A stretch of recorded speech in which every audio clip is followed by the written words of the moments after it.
The talk, hi everyone, thanks for coming to our talk, Mundane Office Equipment, the front door to persistent on enterprise printer networks, where we're going to present our enterprise printer research, and thanks also to 44 companies giving us the great opportunity.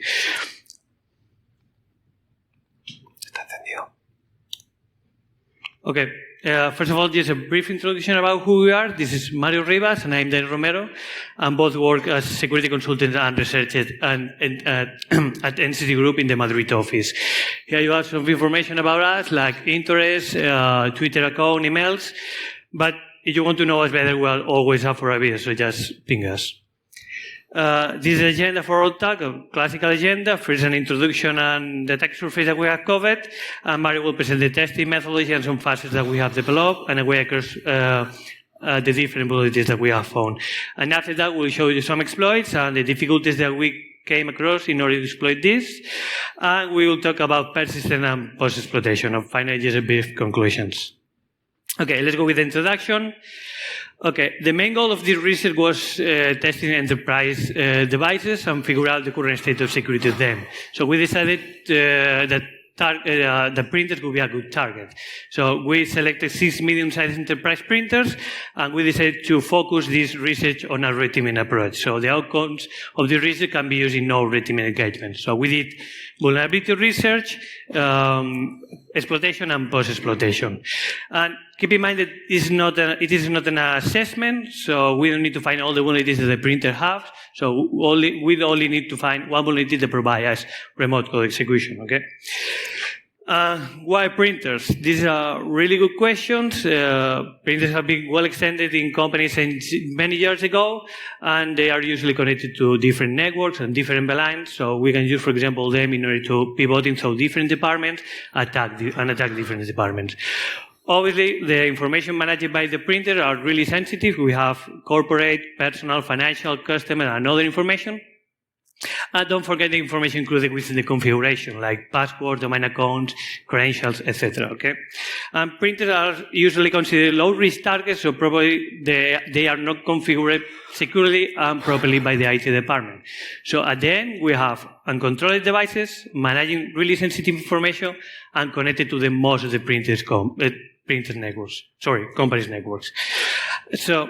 This is an example of some weeks ago where Microsoft catches Russian state hackers using enterprise devices in order to attack companies. Okay, and why not? Some vendors decide to make a statement like this one, so it is a challenge for us, which is good. Okay, let's go with the attack surface. First comment, we identified 2 different operating systems in our printers, RTOS, real-time operating system, and Linux. And obviously we found many attack surfaces like web applications and web services, mobile applications, file parsers, update and firmwares, printed languages and services, external services, like, for example, AirPrint or Google Cloud Print, management services and others like Telnet, SNMP, etc., and proximity attacks like Wi-Fi, USB, NFC, etc. And we also decided to include 2 other tests in this attack surface: post-exploitation and hardware analysis. But obviously we didn't have enough time to cover all these attack surfaces, so we finally covered the following ones. Those painted in gray is because we didn't include these tests in all the printers, okay? This is another picture about our attack surface, where you can see the different elements that were included within each part. For example, for the printed languages and file formats, we decided to test the PGL, the PCL, and PS languages. Okay, and let's go with the testing methodology and fuzzing. Okay. So this is the main methodology that we follow during the research process. We started with the state of the art and setting our printers. Then we chose an scope from the attack surface, as we just saw. And then in a cycling process, we started searching for vulnerabilities, fuzzing different protocols and finding some crashes, then analyzing them, and then trying to exploit them in order to compromise the printer or at least get some additional knowledge about it. All this while also analyzing the firmware in the cases we had it, and also taking advantage of the hardware to get some more useful information, as we will see. Talking about fuzzing, we started with dumb fuzzers, which are really quick to launch, and then we continue developing smarter ones which give better results, but require more time. Actually, both techniques gave us great results, but we felt that it was being more time-consuming than it should be. So we decided to create our own fuzzer. While looking at the state of the art, we found two amazing tools, Sally and Buffer, both with great functionalities and a lot of the things that we needed, but we were changing a lot of the code of Buffer, so we decided to fork it, and we ended up creating a different monster. And after Sally and Boo, the next one was Mike Wazowski, so we decided to call it Fuzowski. We wrote it in Python 3. We improved some of the libraries, like the stream fuzzing libraries, and we made fuzzer modules to keep all protocol fuzzers under a single program with a similar behavior. And between the rest of the changes, we wanted to solve some difficulties that we were having while fuzzing. The first one was that different implementation of the same protocol behave different, and when a device crashes, it can go totally down, or maybe a service stop answering, or maybe just prints some stack trace in some debug interface. So to solve this, we did a main program with a lot of arguments to control and adapt the fuzzing session, and we made monitor modules to constantly check the target. Then when the device crashes, sometimes we needed to manually reboot it. So for that, we made restarted modules to, for example, turn off and on a smart plug. And then to give usability to the fuzzer, we made a nice console where we can pause and control the fuzzing sessions and do some things like retest a suspect test case. And we can also do from the console other things like print in human readable format or test cases, and save a standard script that we can send later to the manufacturer, or we can use while further developing some exploits. And let's see a quick demo. Okay. Let me check where the mouse is.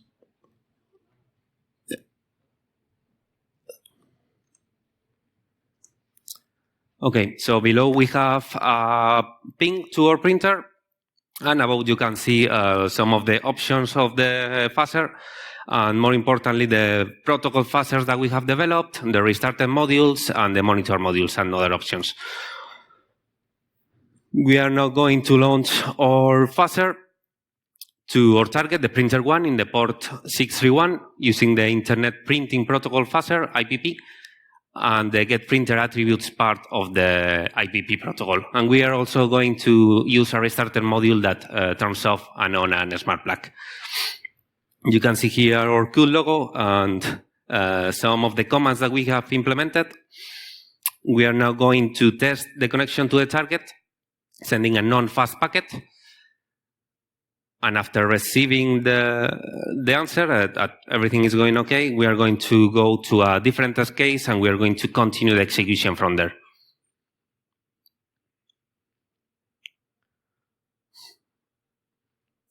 We can see here some test cases being transmitted with very similar logging as similar to Bufas.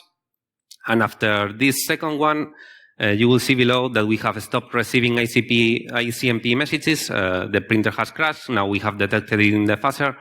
And now we are going to try to restart it with the restarted module, turning off and on a smart plug. And after that, we will wait for the target to recover, and it will continue the execution from the next test case. But we don't want to do that. We can Control-C and go to our console, where we can do some things like check our suspects. The 5091 is a suspect now.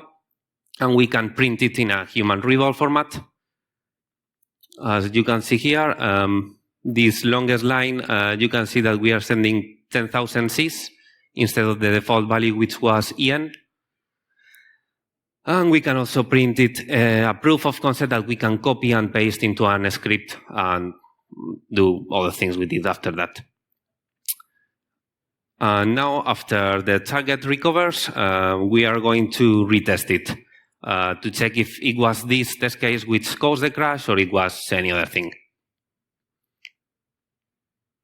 So now we can use the fuzz command for this, and we can select a range of test cases or just one as this case. And after launching it, you will see below that we will stop receiving ICMPs again. The target has crashed again. We have a bug. In this case, was a heap buffer overflow after analyzing it. And we can also save this proof of concept into a file with the crash command, and we can also disable this element if we don't want to fuzz it anymore, because we already know it's vulnerable and we don't want to spend more time with it. And that was this first demo.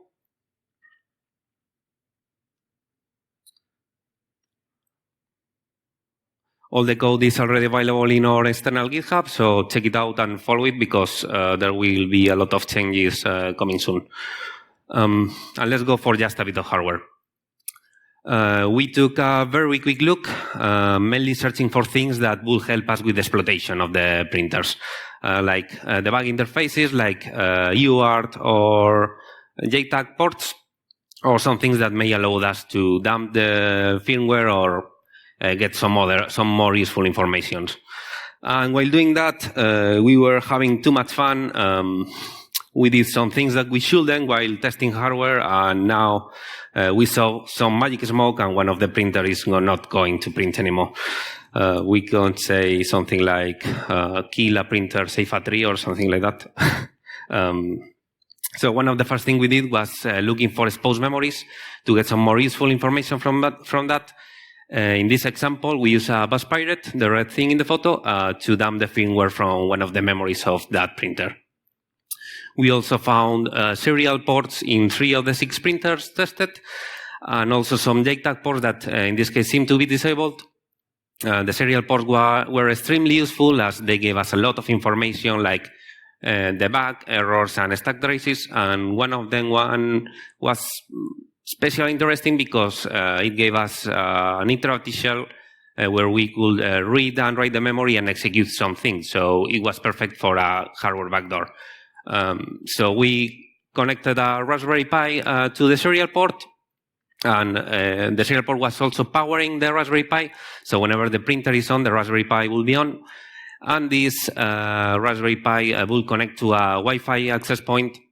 And from that, we will have all these capabilities. This could be implanted by someone with physical access to the printer in 2 or 3 minutes.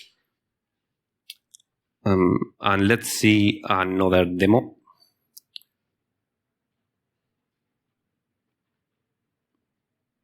Okay.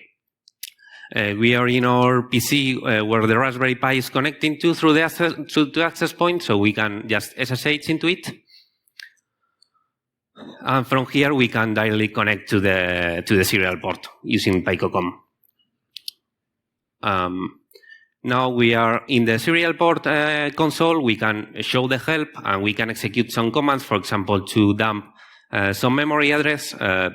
This is not a very nice format, so we are going to show some of these with a simple script that we made to dump some secrets from the memory.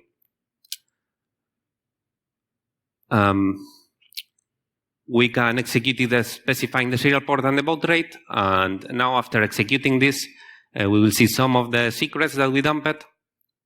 In this case, for example, you can see that the administrator password was Lala in this case, and after that there is a null byte, and then you can see something that seems like part of the previous password that was not erased after setting the new one that was shorter. And of course, all secrets are in clear text because it seems we are still in the 2000.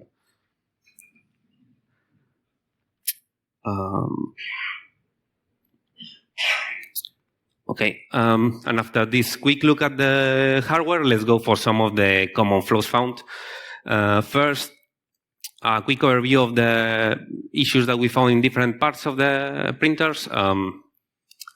Just red means high or critical risk, orange means medium risk, and the skull means that we executed code using that vulnerabilities. We will see some of these hexagons in some of the slides. We started with the web application, where we found really weak default configuration, exposing almost all services available in the printer, more than 20 in some cases, also exposing the management panel with default credentials or without them, and giving us the sensation of the security of products of 20 years ago. We found all the typical issues of web applications, like cross-site request forgery, broken access controls like For example, to download a full configuration of the device, a full backup with clear test passwords and everything, and some cross-site scripting issues like 1, 2, 3, and 4. And basically, all these issues are not bad, but we were looking for something that may allow us to get full control of the device. So looking at the firmwares, we found a few slightly more interesting functionalities. Like this one, where you can see we got a lot of information like authorization and security logs, including session cookies, Active Directory logs, Kerberos logs, the full list of processes, and more information about the underlying operating system. This case, we will see a bit more of this in one of the exploits in a few minutes. And the second case was similar to the first one. It had different functionalities under different URLs.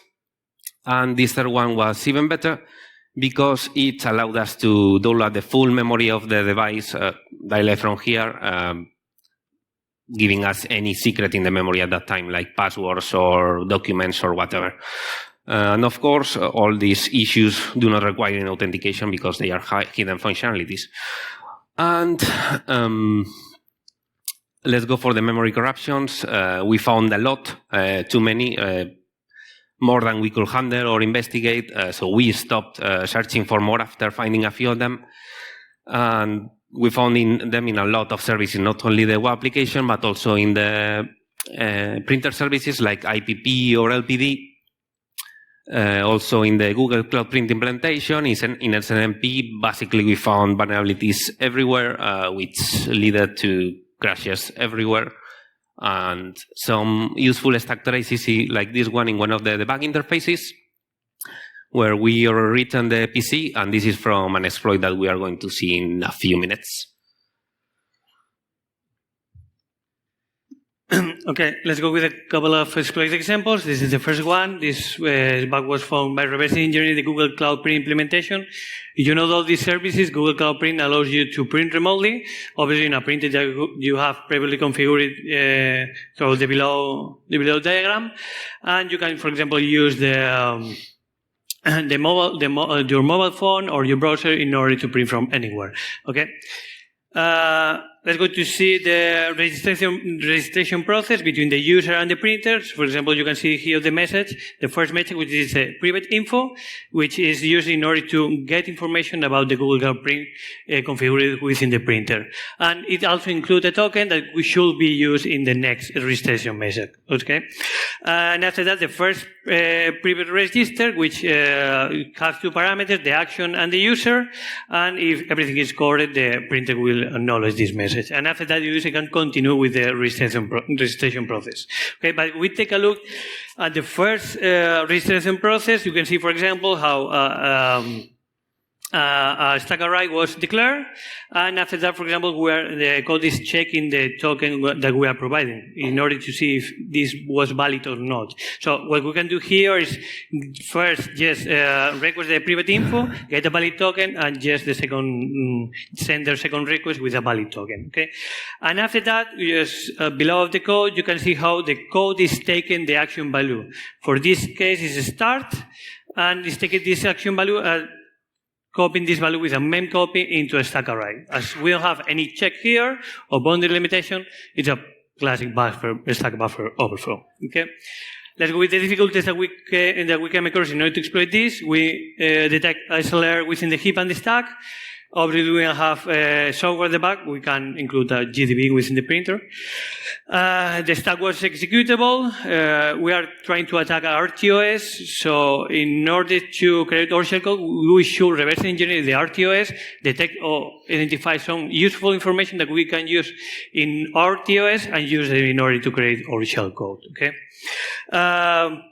One of the problems that we also identify here is that we didn't have enough space in order to allocate our shellcode. So we solved this problem with a classic egg hunter. The helpers, we Obviously, we have direct PC object written, the heap and configuration addresses were executable, and the configuration addresses were also static, so we can use this in order to bypass the SLR. Okay, so the exploitation change that we did, we're going to set a egg hunter with an unknown configuration address. Remember that they are static. We're going to send a shortcode with an egg to the printer. After that, we are going to try to trigger the buffer overflow and jump into our egg hunter, and our egg hunter will start looking for our shellcode in memory, for example, in the heap. And after finding it, the egg hunter will jump into our shellcode. Okay. Let's go with a quick demo. For this demo, we want to modify printer functionality, and we thought that we decided to implement a telnet authentication bypass that we'll see now. Okay. This is the demo. Well, this exploit needs a target IP and a target port. But before that, we're going to check the telnet services. As you can see here, after connecting to the telnet services, it's requesting a logo, credentials. Okay, so what we're going to do now is use our exploit in order to bypass this. We're going to attack the printer 2 and port 80. And after execute this, you can see, for example, how we are getting a token, a valid token, in order to do this, and we are executing our egg hunter. Okay. And we're going to check our telnet now. As you can see here, we were able to bypass the telnet login. We can access directly to our telnet menu. And we also implement a cool payload within the exploit that provide us the administration password, which is super password. So in case you forgot it, you can use this exploit in order to get it. Okay, so let's go with the next exploit. This is the second exploit. We call it the tricky case, not because the printer implements a strong protection, but for the difficulties that we came across in order to exploit this bug that we will see now. Okay. This bug was found by one of our web application phases, as you can see in the image. After sending a crafted HTTP request with a long path, the printer crashes. Probably this is another buffer overflow. So this is a proof of concept in order to crash the printer, where we include 200x within the path. Okay.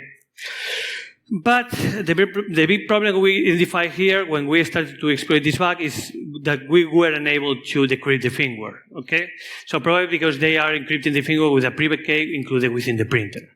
So we have a vulnerability, but we don't have the firmware, we don't have the binaries, we don't have any code associated to this vulnerability.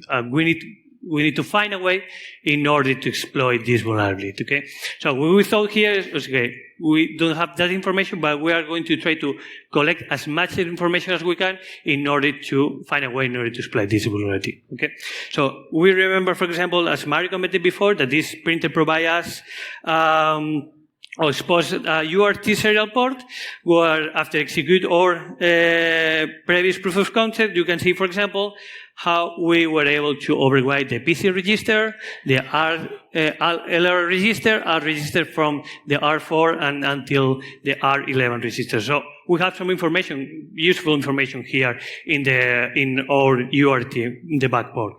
But this was not enough. We need more information in order to do this. So we found another interesting vulnerability, an information disclosure vulnerability that provides token, cookies, logs, etc., and system and process information. Process information like this one, this process mapping. So we thought here is, okay, we have the process mapping, so we're going to try to identify what process is crashing. I'm going to try to compare both mappings, okay? One of the things that in two different executions, obviously. One of the things that we identify here is we don't have an SLR within the text section, so we can use in order to this address in our in our shellcode, sorry. But we identified that the first byte was a null byte, so it could be a problem for us. The next things that we identified that the libraries did not implement SLR, so each time that this is loaded into the binary, it is going to be loaded in the same address, okay? But remember that we don't have the code for the libraries, okay? The next thing is what the stack was implementing SLR. As you can see here, this is a different address than this one. And the last is that the stack was executable, which is really good for us because we can allocate our shellcode in memory, in the stack, sorry. Okay, let's go with the difficulties. Obviously, remember, and again, that we don't have the firmware, the binaries. We have SLR within the heap and the stack. We didn't have software at the back. And the helpers that we have is direct PC overwritten. The stack was executable, as we saw in the previous slide. In the stack trace, the libraries did not use SLR, as we saw in the previous slide. We have some interesting information within the within the stack trace that we can use in order to exploit this bug. So thinking about it, we identified three different approaches that we can use for this. The first one is taking advantage of the hardware the bug information. The second one is brute forcing the stack pointer address. And the last one is something that we call it blind return-oriented programming. It's a name that we call it. So, okay, let's go with the first one. This taking advantage of the hardware the bug information. One of the things that we identify when we were analyzing the stack trace is that the stack trace also prints something like a code or opcodes, okay? And we identified that this code was directly associated to our PC register, okay? So we thought if we can control the PC register, what we can do is, for example, brute force the PC register with some library address and try to dump all code associated to a library, okay? So we can build the library code offline and use this library in order to create a shellcode or a change. But this was a big fail because what we thought that was potential code was not code, it was stack data, so we can use this in order to create our shellcode or exploit. They fail. Let's go with the second approach, which is brute forcing the stack pointer. Our goal here was defeat the stack entropy. Okay, so, but after more than 100,000 tries, we identify, we got less than 0.1 percentage of success. So probably our exploit is going to be less reliable than some Metasploit exploit. So it is not work for us. So this is another big fail, too many hours wasted. And let's go with the last approach, which is blind return-oriented programming. Okay, the main goal with this approach was trying to figure out what extractions were executed in memory based on the stack trace information, and try to find some useful raw gadgets that we can use within our drop change. Okay. So what we're going to do is brute forcing the PC register with a known library address, and try to guess exactly what is happening in the memory. Okay, all based in the register, the stack trace information. Okay, so in order to do that, we're going to use this payload. We're going to override from the R5 and until the R10 register with A, B, C, etc. And we're going to brute force the frame pointer, the FP and PC register with a library like a libc library. Remember, they did not implement SLR, so we know exactly where they were allocated in memory. Okay, and after that, we are going to include 100x within the stack pointer. Let's go with some examples in order to do that. This is the first one. Yeah. Okay, for example, after execute an address, a random address, we were able to identify that the R4 register was overwritten by data included within the stack pointer for X. Okay, so probably we are going to try to guess this. Probably what the application is executing is this extraction, a pop which is popping the R4 register. Okay. And after that, we were able to see that our PC register was also overwritten by the information included or the address included within the R7. So probably with the application executing is something like a moving the R7 register into the PDF. So this is a basic gadget, raw gadget that we can use this raw gadget in order to control the R4 register, and after that continue with the execution flow. Okay. Let's go with a second example. And this is a bit more complicated. We have the same here. We can control the R7 register with stack data. So probably we are executing a pop R7. And after that, an important point here is that the R6 register has a similar address that our stack pointer. So probably what the kernel, the application is executing is an add instruction, which is adding 204 bytes into the stack pointer and storing this address into the R6 register. Okay, and after that, the PC register was overwritten by the R7 address, so probably which is executing a mob instruction address. Also. Let's go with the last example, which is this one. We can also control the R4 register with the stack data. And the really important point here is that our PC register was overwritten with the stack pointer address. So what that means is that using this rock gadget, we can jump into our stack. And so using all these gadgets, we can create a rock change in order to jump our stack. And remember that our stack was executable. So using these rock gadgets, we were able to create a shell code in order to exploit this vulnerability. So this is a great success for us. So let's go with the demo. No, this one. This one. Okay, this is the exploit that we're going to execute. Okay, this exploit, we delete the target IP and reverse IP address. Obviously, we are going to receive a connection to our machine. So let's go with to take our IP address, which is this one. But before that, we're going to execute our exploit in the printer 3 port. This is the IP address we're going to receive the reverse connection. But before that, we need an exploit handler. We are going to execute a netcat in the port 1337. And after that, we're going to execute our exploit. We can see here, for example, how we are using some libc address in order to create our change and execute the shell code. And we got a printer 3 reverse connection. So if we now execute some commands like who am I, we got root privileges in this printer. Okay. We can also execute another command like ls or other commands like ifconfig.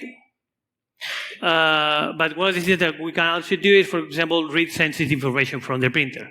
One of the things that we identified that this printer was configured with a network folder with domain account. So we are going to read this file, and we can find, for example, here the user domain account and the NCC password, which is the domain password. So we were able to get a reverse shell with root privilege and get sensitive information from the printer. Okay, this is the second demo, and we have a bonus exploit or demo here. This is a buffer overflow that we identify in another printer, but sorry, but we don't have enough time to show you all details. But no worry, because we publish a blog post soon. Okay, so for the previous demo, we were able to get root shells, read sensitive information like passwords, or create internal authentication bypass. But we asked us what is one of the most important data managed by a printer? Obviously, the documents. So why don't create a shell code that hooks the print functionality and steal all data and documents through a reverse connection? Okay, so a reverse shell. So seems like a good plan for us. So let's go with the demo. For this demo, we're going to have two different machines, the attacker machine that will execute exploit and our exploit handler that will receive the information from the printer, and the victim machine that will send the document to the printer. On the right side, you can also see the hacker printer, okay? So let me open the demo, which is this one. Oh, I can't see it, sorry. Oh. Okay.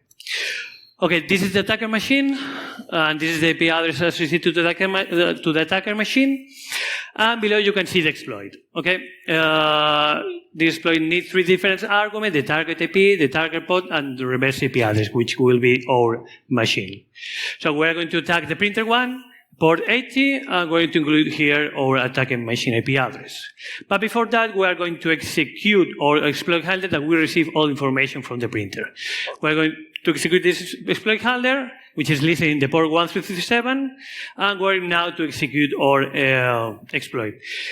I don't know if you can see well, but the third line, you can see how we were able to, we use a memory leak in order to identify our shellcode in memory. Okay? And we got a reverse connection from the printer with the center had the planning frame, which is a center that we included within the shellcode. So let's go to change to the victim machine, which has a different IP address. And what we're going to do now is send a document, this document to the printer, using the same printer, which is the printer one. And after clicking the OK button, we can see how our exploit handler is receiving data, okay, from the printer. We are now converting the data from PCL to a PDF. And after some seconds, here you go. This is the document that we were able to steal from the printer. And the printer, the hacker printer, continues still printing normally. And our exploit handler also implement a functionality that allows us to forward the document to another printer controlled by the hacker. So we have the same document in PDF and in paper. So that's good for us. So let's go with the post-exploitation. Okay. I hope you are all still alive after Danny trying to explain these last exploits. So a question many people asked us was if we were able to achieve C2 persistent with these vulnerabilities. So depending on the operating system, we may have different options with OFO2, but there may be others and there may be printer-dependent ones. In the case of devices running Linux, we could try to write the file system. For example, we can try to add a line to a startup script. This is not always easy, as the mount points with the scripts and binaries may be mounted as read-only. But we can always try to use the one where the user configuration is set, which should be writable. And in Node, we can also try to remount the read-only mount points if that's possible. The second option will be just to patch the firmware. We can, for example, to reverse engineer the update functionality and patch it to disable any integrity or signature checks. Or we could also try to directly patch the firmware in the persistent memory directly. Of course, these two last options are a bit more time-consuming, quite more time-consuming, and may easily end up with a brick device, so we need to be very careful for that. And to show the potential capabilities of an embedded device backdoor, in, for example, a printers, we made one. Mario Vilas, a colleague from NCC, helped us with this, developing a command and control client and a generic Linux backdoor that can be cross-compiled for different architectures.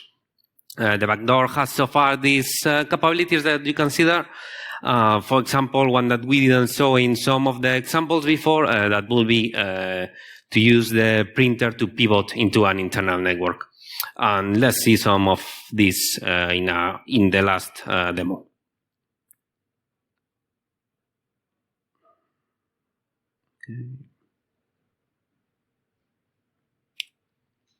Okay. We have here our command and control client. And some of the commands that we implemented, you can see above that we have received a connection from the bot 0, it's our printer, from that IP address. So we can, for example, list the bots connected to the command and control, in this case only one. And we can use it and start executing commands, for example. So we are going to show you some commands to get some useful information from the target, the printer. In this case, a Linux one. And you can see that we are root. It was from the last exploit. And we are going now to pull a file from the printer to our machine. We are going to load, for example, a private certificate that was generated inside the printer. And we are saving it locally. So after just executing that, we can read that private file and see, for example, the contents of a private key, which was it for SSL. Now we are going to show, for example, where the management panels are stored. We already know where they are, so we can just execute a cat command with them. And surprisingly, in this case, they are hashed in SHA-256 instead of being in clear test, which seems like something big now for what we saw before. And it was also salted. And now let's see how we persisted in this printer. We can execute a shell and start issuing commands. For example, we are going to see that var fs is writable. And so we can store things here. For example, we already store our backdoor in this folder, var fs totally not a backdoor, and where we have our tick service, which is our backdoor. And how can we execute this automatically? We found in this case that the VNC folder contained two links to a binary and a startup script, so we can just replace it. For some reason, it's being executed from here instead of from the original file. So we can edit the server SH, save a copy, and replace it. You can see that we added these 3 lines, and the second one, we are just executing our tick service with our command and control IP address and a port. And that's how we could persist in this printer. And finally, let's see how we can use the backdoor to pivot to the printer's network. So we are going to use the SOX proxy capability, creating a proxy in the port 1234. As you can see here, we have already created it. And now let's go to a web browser, and we are going to try to access the internal server local address. We don't know even how to resolve that name from our machine, so we can now configure our proxy. We have configured it here. And after changing to use the proxy instead of none, if we try again, you can see that we can just access using the printer to pivot through the network. Okay, and let's go. Okay, all the code will be published soon in our external GitHub, probably today or tomorrow. So you can check it. Probably tomorrow it will be there, not at the end of the week for sure. Let's go for the conclusions. Starting with the responsible vulnerability disclosure, we started in February and we got a very mixed response from the manufacturers. Some had a very mature procedure for this, and they were really quick patching the issues and helping us and everything. And they did a great response. And on the other hand, we could just say that sometimes it was easier to find the vulnerabilities than the security department of the manufacturer, so they have some work to do in that area. Most of them have published patches solving most of the issues, and we already published all the advisories. And now let's go for the CV party. We got 50 CVs. 14 of them were rated as medium risk, another 14 were high risk ones, and the rest of them, 22, were critical risk ones. Just to say that the number of issues of CVs per manufacturer should then be taken as an indicative of their state of security, because some of the manufacturers grouped different issues under the same CV entries. And just for reference, the full list. And let's go for the main conclusions. So this research aims to show how the state of security of common office devices, such as printers, which are present in most organizations, is still very mature and largely ignored. We found a large number of critical and high-risk issues in all the printers tested. We wrote exploits, proof of concept exploits for 4 of them. And we ran out of time to develop exploits for the other 2, but they also have vulnerabilities that we think that they can lead to a remote code execution. We made different proof of concepts showing examples as stealing domain passwords from the configuration of the memory, stealing documents, using the printer to pivot, and an example of C2 persistence. And remember, we stopped searching after finding a few vulnerabilities, so we think there are probably a lot more.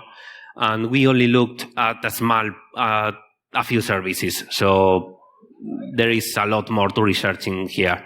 And by what we saw, we think that the first one looking at it will probably find gold in there.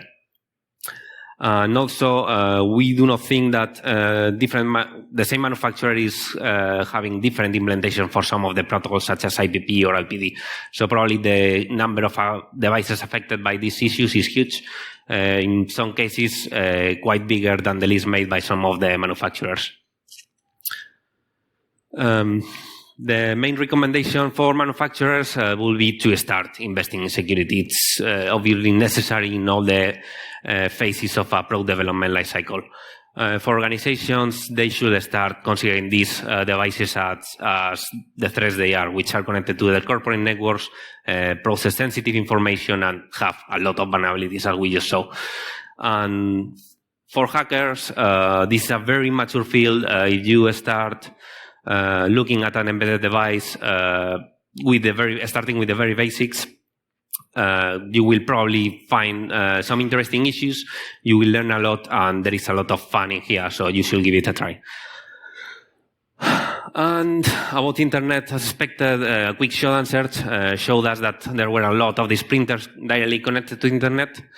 And it seems that even some different manufacturers seem to be using the same code for their printers. So as you can see in these two images, which are quite similar. So probably we tested more vendors than we thought. And finally, acknowledgement. We want just to say thank you to all the people who helped us during the research project. And finally, we want to thank you all for suffering us this afternoon. So it was hard to put this into a bit more than 45 minutes. Just thank you. Ya está, Mario. Ya está.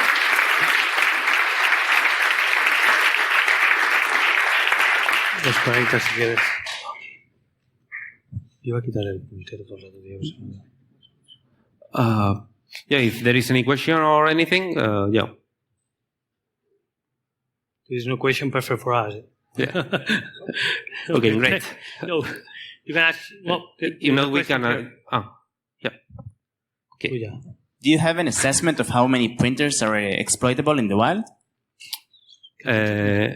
We use printers. Also, we bought several printers, and we just assess those. Assessing a printer in the wild probably will be difficult and illegal. I can see anything. So, okay. So if you have any more questions, we will be around all these days, so you can ask us. Having a beer probably. So yeah. Yes, in the bar. Thank you very much. So thanks.